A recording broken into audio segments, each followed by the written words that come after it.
Hi, I'm so sorry I'm late. That's all right, my man. Good to see you. You said you're gonna be in your car. You're driving it in your car. Oh my gosh. I am indeed. So, I am on my way. I have a patient visit at 10 o'clock my time, 9 o'clock your time, because we forgot about time zones, both of us. Yeah, apparently, I just assumed we're both in the Midwest, that we were in the same time zone, but I guess that is not the case. Awesome. So, I have my map up right now. Are you still able to see my face? I can see a photo of your face. Okay, cool. Well, I am here and I can hear you just fine. Okay. And as soon as I get to the place where I am going, which should be in about 10 minutes, I will be able to turn my camera back on. So I just want to make sure I'm going to the right spot. Gotcha. I should tell folks that are going to watch this that we, Barrett and I met in Canada, that we both live in the Midwest now. So the Canadian slang term for this is gong show. Indeed, it is. The gong show, eh? Hey, exactly. So anyway, yeah, so this is my Stringfellow speaker series. Awesome. When it's not COVID time, I have people come in and talk to students. During COVID time, I do videos. And because it's hard to get people to show up for Zoom, I record it and I put it out, and then all of a sudden comments start trickling in and it impacts lives in ways you don't actually expect. So it's kind of cool. Yeah. The reason I wanted to talk to you is you are a hospice chaplain. You are liturgically minded. I wanted to talk about spiritual practice in times of grief, and of course the larger implication being COVID. So maybe I'll get you to start telling us what you do, and then maybe you can riff off the theme. Certainly. Yeah, well, first of all, thanks for having me, Jason. It is great to see your face again, other than on Facebook. I think since we've been in the same room, it has been now, 2006, so 15 years since we've been in the same room together. Oh my gosh. Wow. We got old. 15 years and 5 kids between the two of us. So it's yeah. Oh my gosh. We're grown up. How'd that happen? Gosh. Well, you might be. I have just cleverly fooled everyone into thinking that that is what I do. There you go. I like it. Yeah. So in terms of what I do for work, yes, I am employed. I'm a chaplain. I'm employed by an agency called Hospice Care of Southwest Michigan. My position is actually as a palliative care chaplain.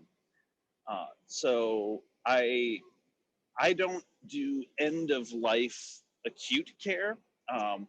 My patients are people who have a chronic and terminal illness, so something that will kill them eventually, but it might not be for many years.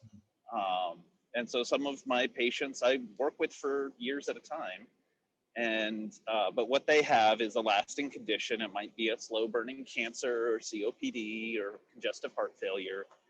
They know this will eventually take their life. And our program is a home-based program. So our nurses, doctors, social workers, and chaplains meet with patients in their home to try and preserve their comfort and their dignity and care for their needs, both medical, social, and spiritual, while keeping them within the comfort of their own home. And this year with COVID especially, that has become more important than ever because of the requirements for distance. And a lot of my patients, they are experiencing isolation from their families and their faith communities. And so for me as a chaplain to go in and offer spiritual or pastoral, or I wish we had another word for it, because I think there's a lot of implications to the word spiritual and pastoral that don't necessarily fit with all of our patients, because when they think chaplain, they think religion, and when we're doing the nurse is doing the initial assessment saying, do you want a chaplain, they'll say, no, I'm not religious. Like, well, that's that's not what we do. Yeah.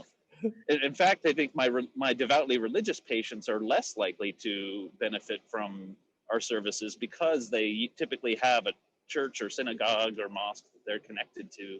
Right. And yeah, and they're very well cared for by those teams. Little different right now in COVID, but yeah, and and other patients will go, well, I'm an atheist. Why would I need spiritual care? And it's like, well, again, it's about how we make meaning.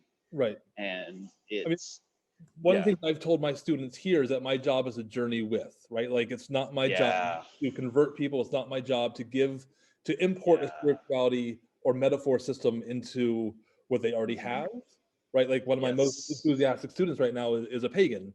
So it's my job to find corresponding metaphors that can be in conversation, right? Exactly. Once we get to that spot, meaning making can happen because we have a shared language.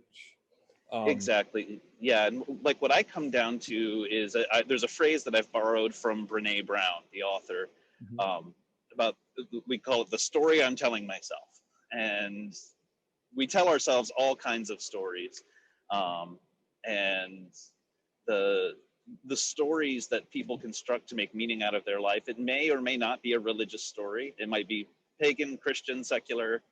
And I find that a lot of times the really meaningful story of a patient's life, they might be devoutly religious in one sense, but when I actually listen to their meaning-making structure, to their story, their meaning might come from a completely different place from their religion.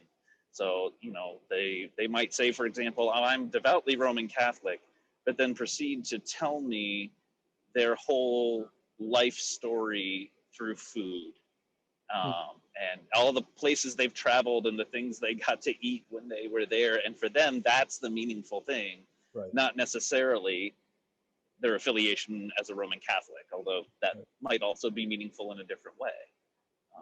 So that is what I get to do. And and my patients are going through those stages of grief, moving toward acceptance. As I said, they're not acutely at the very end of their life, but they're on the road. And, in Halloween terms, I'd say that my job is to basically negotiate the terms of surrender with the Grim Reaper. And kind of come to that place of acceptance. And usually the point at which my patients discharge from my care, they discharge to acute hospice care. And I am usually the one who accompanies them. I think that's a great word. I walk with them in their meaningful story up to the point where they decide, you know what, I'm ready. I'm ready to cease treatment. I'm ready to go on to hospice care. And then they discharge from my program, which is called Advanced Illness Management, and they discharge to hospice, and we commend them to the care of those wonderful people. And our program is a joint program of Hospice Care of Southwest Michigan and Bronson Methodist Hospital. Both are based here in Kalamazoo, Michigan. Okay. And so, that is what I get to do. So let's really fun. Let's swing back to the palliative care idea for a second, because I think there's a lot there we can unpack in the current moment that we're in historically. Just the idea of long-term care and long-term trauma, which is what we're all in as a culture right now. Like, we are all in long-term trauma, and because it's the baseline normal for everybody, I find that a lot of us don't have a vocabulary to even speak about it. Yeah. Right? You ask someone how they're doing, we all say fine because everyone's in the same state, right? That's what you're supposed to say. Yeah, exactly. Like, I met with a student yesterday who, how are you doing? I'm middle. And like, that's fantastic. I like that. We should start saying that more often. So for the current moment we're in, what lessons from palliative care chaplaincy have you learned that applies to the COVID situation, like extended trauma that at this moment doesn't really have an end in sight? Like, maybe the summer, maybe the fall, maybe Christmas, we don't know. Yeah. We hope so. Right. Yep. And here we go. I have arrived at my destination. So, here we are.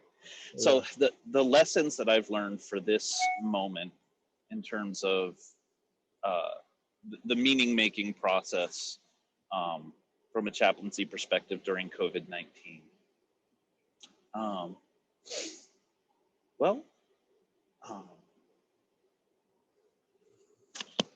I think the first thing that comes to mind is the word connection and how important this is for folks. I think a big part of the trauma that we've been experiencing, in addition to the pandemic health crisis,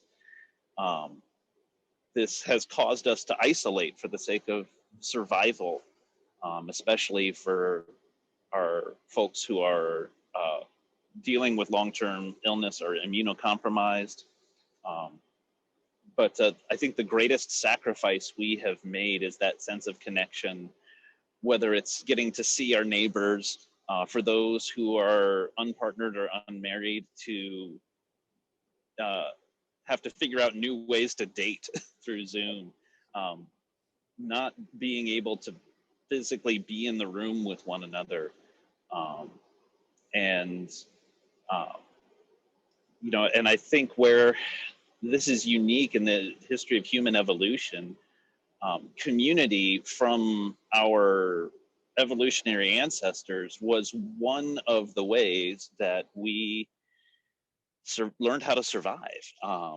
Humans realized that by working together, they could do things like take down a woolly mammoth, and were not able to huddle together in the dark and in the cold for warmth or for comfort or for safety in the ways that we were, but actually for safety we have to distance, and this is new. Right. And so the importance of connection, of the symbiotic relationships we create with each other as a society has really been driven home. And how do we rectify that? Well, I think we haven't. Right. Ultimately, we're grieving that, and we're having to figure out new ways through technology to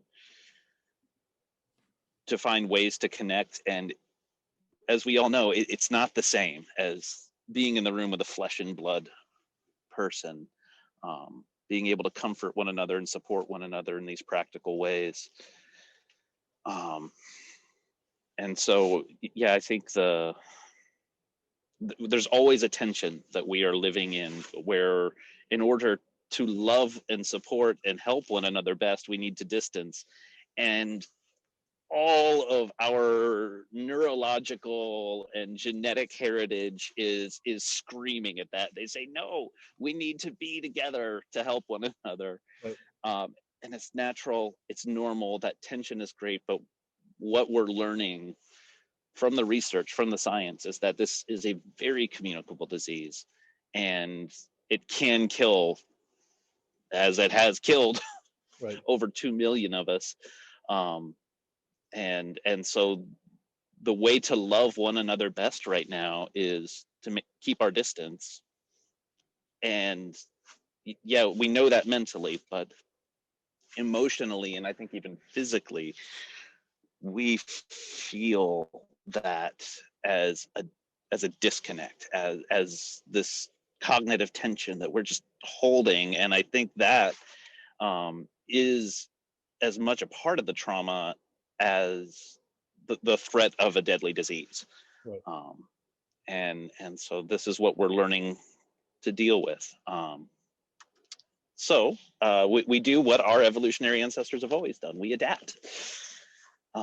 Not perfectly, and it's always this improvisational and experimental thing that we're doing, and we try one thing that didn't work, so we're going to try something else, and that's simply the nature of how we develop it. And we're finding ways to draw lines of connection. Like you're talking about that need to be near people, and I notice I walk into the grocery store, and every time I walk in the grocery store, I say to myself, 6 feet distance. I need my 6 feet. And then you're standing in the aisle, and you kind of glance over, and suddenly you're closer to a person than you even realized. Mm-hmm. Instinctual drift to be near human beings. Like you're not even aware of it. It's there. You And do it. I know we're all trying to create virtual community, but I miss the smell of people, right? Yeah. I miss, Zoom is great. I don't get all the body language through Zoom, right? You're framed in the image in a certain way, and I miss all the subtle forms of communication that are part of the experience of being with another person. And we're all forming our bubbles, right? But of course, it's bubbles within bubbles. So it's, we had a very good friend. He's a pastor here in town that he was part of our bubble. Well, then his congregation voted to meet in person. He's like, you've got small kids. I've got a congregation that wants to meet in person. It's just not safe. I just can't. Yeah. Right. So we're making bubbles, then we're compromising, and then we're recompromising. And so what spiritual practices during this time of this whole trauma being a rupture in meaning, and the whole idea that we're not trauma, what are the spiritual practices that get us through this? And you talk about connecting with people, and obviously in your job you connect one-on-one with folks. In my job, hopefully I get to connect one-on-one with folks, which is nice, but it's a very defined role, and it's not the same as I'm sitting with my buddy with a beer and we're hanging out shooting shit, right? Like it's a different Yeah, it's a very different type of connection. And some of the ways that we've developed our spiritual practices, I will be drawing from my own religious tradition, which is Christianity, and a lot of my spiritual practices have been formed particularly by the Benedictine monastic tradition. And I think where that has been a benefit to me is that this pandemic has made hermits of us all. And that idea of withdrawing to the desert, which had a different meaning to the ancient monastic founders. But here we're withdrawing to the desert for a different reason. But the practices that have sustained me most are the cycle of daily prayers, which we refer to as the daily office, or some call it the liturgy of the hours. It's a way of marking the time with prayer, scripture, chant, drawing on these resources of my religious tradition that are able to feed me and keep me connected. The idea has been that for monastic communities around the world, this cycle of prayer is continually going on. And when we chant one of the hours, we are joining this cycle that is ongoing. And given what we know now that the planet is round, it's kind of cool. I can be chanting Vespers while on the far side of the planet, there's a community of monks chanting matins at that point. And so the whole cycle of prayer is kind of existing at once. And through resources like the Book of Common Prayers, the liturgy of my tradition in the Episcopal Church, we have this symbolic bond. And again, kind of like Zoom, it's something, but it's not the same as being able to be there. The monastic community I'm connected to is 40 minutes away. And because I'm not a resident member of that community, as close as they are, I can't visit them because they're quite elderly and are more vulnerable. And so they've closed the monastery to visitors. But we find these ways of staying connected to these spiritual practices. For me, the daily office, I'd say, is the cornerstone of my practice. And it's one that I've seen even people who are not connected to monastic communities recover, especially in our diocese. And I've noticed other Episcopalians around the country and Anglicans around the world. Typically our usual Sunday service is that of the Holy Eucharist. We haven't been able to celebrate that because there's not a way to, transmit consecrated communion bread through a modem.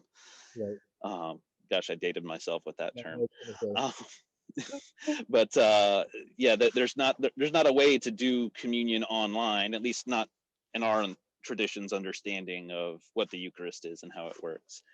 And so instead, a lot of our parishes, for their weekly broadcast worship, they've been doing the liturgy of morning prayer, which is from the daily office. And this has led to a renewed discovery of this particular liturgical resource that had been neglected, I think, for the last generation or so in Anglican circles. And folks are discovering, hey, this liturgy is beautiful, and they're drawing great meaning from it. Other spiritual practices that we're able to practice as the unintentional hermits that we are, and these are also deeply rooted in the Benedictine monastic tradition, are that of what I would call Lectio Divina and centering prayer. Centering prayer is one manifestation of the meditation tradition practice that exists within Christianity. It's something that's been recovered in the last half century or so, but for a long, long time, people thought, well, if I'm interested in meditation, then I have to research Buddhism or Hinduism, both amazing, wonderful traditions. But it was around the 1950s and 60s, the Dalai Lama was noticing a lot of white Westerners coming to visit him and say, hey, I want to become a Buddhist because I feel drawn to practice meditation. And the Dalai Lama's question was, well, why do you have to convert to Buddhism to do that? It's just sitting. Can't you find this within your own spiritual tradition? And this led to his friendship with the Catholic monk Thomas Merton, through which they kind of dug in research together and found these resources that were always there in the Christian tradition on the practice of meditation, and brought an awareness of this practice back, I think, to the Western Christian expression, to remind us, hey, we have our own practice of this. And out of that, centering prayer as a prayer form emerged. And I remember talking to a Quaker friend of mine. I was very excited about discovering Christian meditation and how much I loved it. And my friend is a Quaker pastor. He goes, we've always done this. Yeah. In the Society of Friends, we do this every week. Like, this is not a new thing. It's what old folks just do. And I was like, oh. Right. Which was great. Yeah. It's very exciting to rediscover this and to find the practice. It's also very humbling to know, like, it's always been around. Like, there's always been somebody doing it. There's always been an old lady who does this. The fact that we weren't paying attention to it at large for several centuries doesn't mean it wasn't there. It was there all along. We weren't paying attention to it. And then suddenly when, in the 60s and 70s, as this, I think in the West, as the New Age movement got started, and there was this renewed awareness of the spiritual traditions from other parts of the world and from our neighbors who are not Christian, we started learning some of this stuff, and we thought, oh, wow, that's really cool. I should go join them.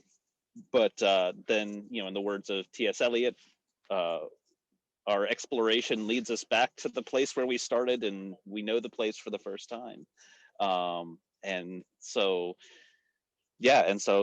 Thomas Merton, through his friendship with the Dalai Lama, helped lay the groundwork for us to recover this practice within my religious tradition. Very grateful for that. The other one that I mentioned was Lectio Divina, which is, it translates from Latin as divine reading, or spiritual reading. It's something that's frequently done with the Bible, although it can really be done with any meaningful text. And it has less to do with what you're reading and more to do with how you're reading. And it's a very meditative way of reading a text. So pick something, say a poem, and kind of go through it line by line or sentence by sentence, and let words stand out to you, and go, okay, what word or phrase or image is jumping off the text to me? then asking the question, how does that speak to my life right now? Then asking, what response is this calling forth from me, whether in action or in prayer? And finally, to let, with all of that, close it out with kind of entering into a silent contemplation of that. And so, we'll say, two roads diverged in a yellow wood. We can just look at that one line of Robert Frost's poem, and I can think of what the roads stands out to me. What crossroads have I been at? What moments of decision have I seen? And can kind of go from there. So so I'd say, Lectio Divina, centering prayer in the daily office. So you're talking about Lectio and how we can apply it to like a poem as well as anything else. Yeah.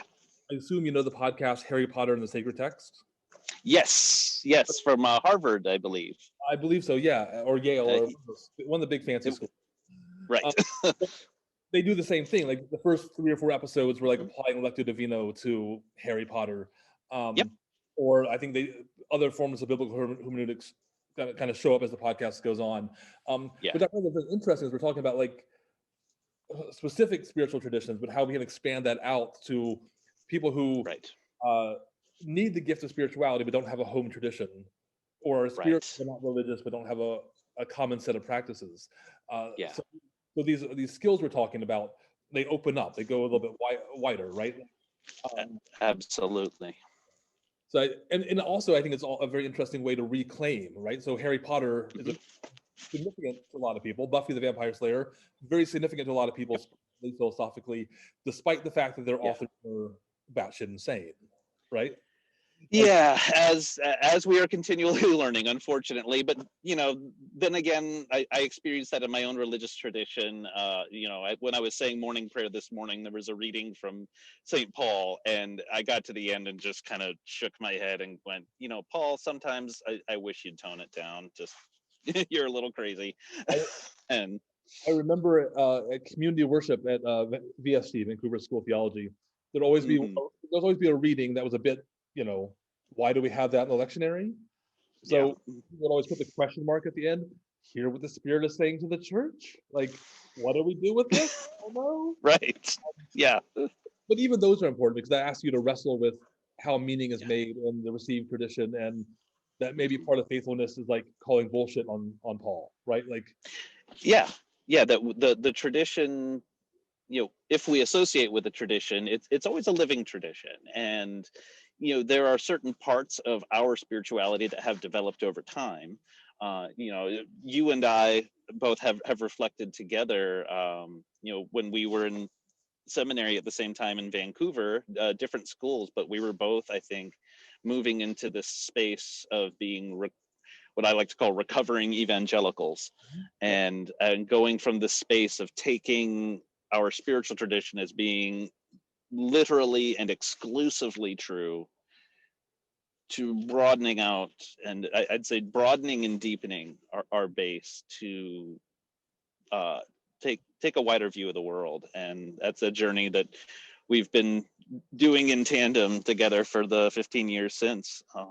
And for all those people who are watching who are on the same journey, that journey doesn't end. Like, you're always continuing. No. You're always finding corners of your own belief system that you haven't examined, and then you have to go through the crisis and figure it out and kind of move on. That's why I say recovering evangelical. It's always a process. Like, I represent 5 denominations on campus with 5 different approaches to communion. 5 and I just kind of, when I deal with students, they all want, and especially the ones that want me to pin it down a bit. I just it's a poetic. Like, what is the poetry of this, right? Like, I remember Lynn McNaughton at the Vancouver School of Theology, now Bishop Lynn, and all the Anglican students get very, we dropped the Eucharist. We dropped Jesus on the ground. Now Bishop Lynn would say, if Jesus can get himself into the communion wafer, he can get himself out, right? Like, I mean, it's beautiful, and it's life meaning, and it's meaning making, but it is a poetry. And at some point, you have to be like, Jesus got himself out of the bread. He's fine. Like, it's not going to hurt you. It's going to be okay. Right. Yeah, and at the same time, I will self-consciously admit that I'm probably more meticulous than most. I'm more on that Anglican end, and I just sort of live in I live in the tension, and I laugh at myself with it. Like, yeah, okay, yeah, like we're, on the one hand, there's a um, yeah, like, we can't get too superstitious or magical in our thinking about this, because if Jesus can find his way into the bread, he can find his way out again. And on the other hand, how I say, for example, approach that question of the element. I think of it as entering into this intentionally I-thou relationship with the bread, which we call the host, and I think it's a great word for it. This is the host. I am the guest, and I want to show my respects and honor. I'm entering into an I-thou relationship, yes, with the spiritual figure of Christ in my tradition. We could also say with the sacred, and also with the bread that I'm holding, that human hands have shaped, and with the grain that grew in a field that I am eating. I'm entering an I-thou relationship with that. I'm entering into an I-thou relationship with the atoms and molecules that are there in that bread, and say, here is the sacred, here's the divine. But I'm able to do that without the magical thinking that, oh, if I drop this wafer on the ground, I'm going to be tortured for eternity. No, it's simply, here with these elements, I am entering into an I-thou relationship with reality itself through this bread, through this cup, and receiving that to become a part of myself and a part of who I am in the world. I'm finding a lot with students that people are kind of in a post-secular, post-sacred space, right? Like it's no longer either or, I'm religious or not religious. It's I'm spiritual and I'm questioning, and I'm open to all sorts of things. Yes. Again, I find it very fun to like expand the poetry of the thing. So like I will tell people, the best experience of communion I ever had was at the Lutheran Urban Mission Society, Brian Heinrich. Oh yes. Brian, on the downtown side, and we were in the kitchen at First United making sandwiches for the guys on the street for movie night, and I just had this moment where I realized this is the communion. Yep. Right. Yeah. I needed that poetry of what happens on Sunday to realize that what happens on Sunday opens up through every meal that I share. Exactly. So as a layperson, that's what informs a lot of what I do, right? Like what happens on Sunday just kind of keeps opening. It goes through every coffee, every burrito with a student, right? Like it's always and that poetry informs it and infuses it. Right. And I wonder a lot about the spiritual practices that we have in Christianity that are going to take new meaning after COVID. Laying on of hands is going to have new meaning. Yeah. Right. Baptism is going to have new meaning, right? Like and I think these things are meaning, and how we're going to tap into those is going to be kind of fantastic. Right. Yeah, I think so. I think the potential here, I mean, crisis, whenever life faces a crisis, some new form emerges. Looking back at the last mass extinction before the one that we're in was 65 million years ago, the famous asteroid with the dinosaurs. And not an asteroid. I did hear that they're thinking it might be a comet from the Kuiper, or no, the Oort cloud that floated in. So I saw that headline this week, but the with whatever object it was, the crash that caused the extinction of the dinosaurs, major crisis, obviously in Earth's history, and yet it was from that crisis that mammals were able to emerge, that once the giant lizards were no longer dominating the landscape, suddenly these small shrew type mammals that had stayed small, stayed underground, they had the space to come out and grow. And these were our direct ancestors. And suddenly some of the qualities that these mammals with their beautiful little limbic systems were able to grow and expand and experiment in ways that animals with reptile brains just didn't have the machinery there to do. And through that limbic system, we have this greater familial bonding, and we have the emergence of new dimensions of love in our planetary system. And that also, later led to the development of the neocortex. And so, yeah, life did adapt, as it does continue to adapt. And these crises that we face are opportunities for us to start experimenting and exploring and growing. It's never a straight line. It's always in fits and starts. But one of the things that I can point to with our current crisis, this past year, we as a planet, so speaking not as Barrett, not as a human being, but as Earth, if we want to use the term Gaia as just a metaphor for our whole planetary system, Gaia did something this past year that she has never done before in the 4.5 billion years that this planet has existed. And that is, there was a crisis that affected a particular species, an illness, and in a matter of days, they were able to determine the source of this crisis, come up with a system for flattening the curve, slowing the spread of this, a number of our social distancing things that we're doing, spread that information worldwide so that everyone on the planet, for the most part, was able to know, here's what we need to do to stay alive.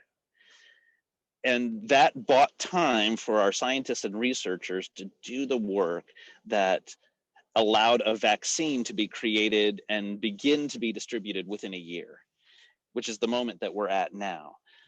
You compare this to previous plagues that the human race has faced, like the 1918 Spanish flu epidemic, the Black Death in medieval Europe. What we have done this year with this pandemic is light years beyond anything that our human ancestors did. And this ability to communicate, to learn, to adapt, speaking from a planetary perspective, this is Gaia doing a new thing. It's at the same level as the moon landing, where for the first time Gaia figured out how to send a part of herself outside and turn around and look at herself. Right.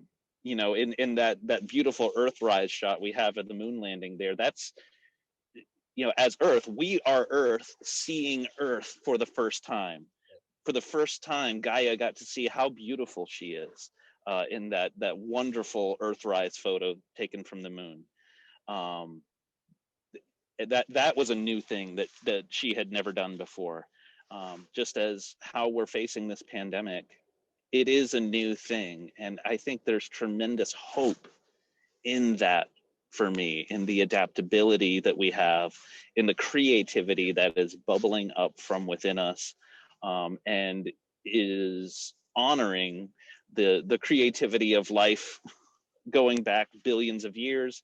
Most recently before this, I think in the fifth mass extinction, 65 million years ago. And so coming out of this, one of the questions I want to ask is, all right, and now we find ourselves at the beginning of the sixth mass extinction, which we have caused.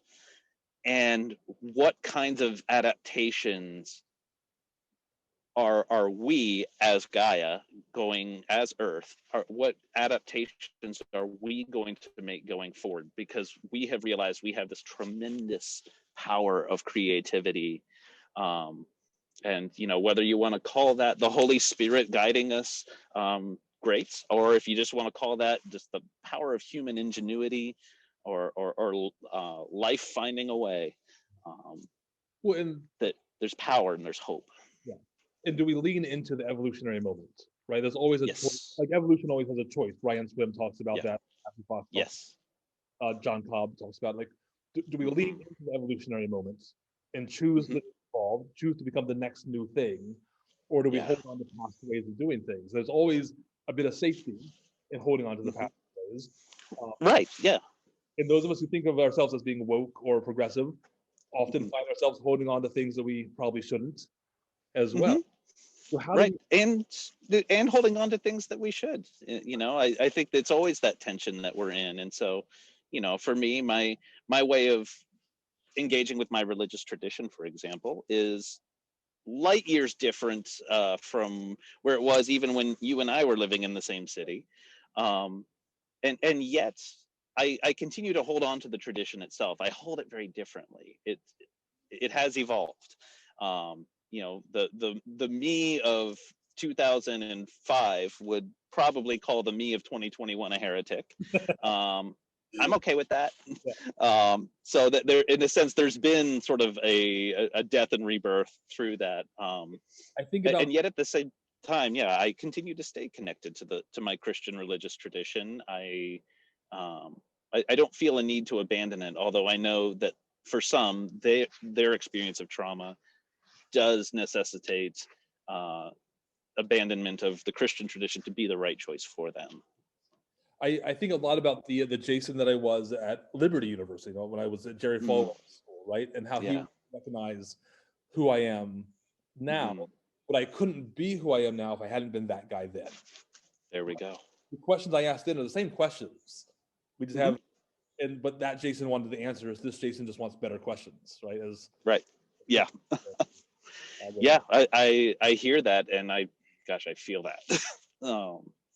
I feel that very intimately.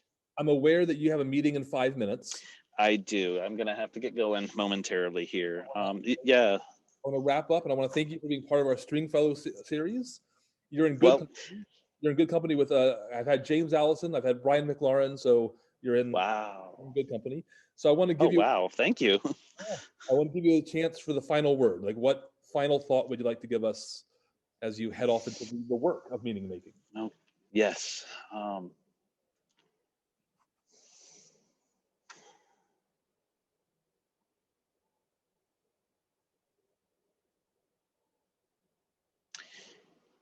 It is going to be okay. All of this. I don't know what okay means. we're going to figure that out. Right. So I can't tell you what okay means, but it is going to be okay. All right. Well, there you go. All right. When I put the tags in the video, are you Chaplain Barrett or are you Reverend Barrett? I'm not ordained. There's a long story there for another podcast, but at the moment, I don't have an active ordination, and just plain Barrett is fine. Oh, I will. Then I'll do Barrett then. All right. Yeah. Cool. Good to see your face, my man. Hi to the whole family. Good to see you as well. Say hi to the crew. All right, and and here from the Northwest to the upper Midwest. We talked today flanking either sides of Lake Michigan. So there we go. And after COVID, we'll have to get all the crews together. I'd love that. We'll call Josh down in Appleton, and we'll get everyone. Yeah, that's right. He's in the upper Midwest too. So there's no good reason why we can't all get together. So we'll have to work it out. Cool. All right, man. Awesome. Thank you very much. Thank you so much for inviting me. It's an honor. Well, thank you. And best of luck with the rest of your work for today. And thank you. Yep. I'll have to go do some listening. All right. Have a good one. Okay. See you.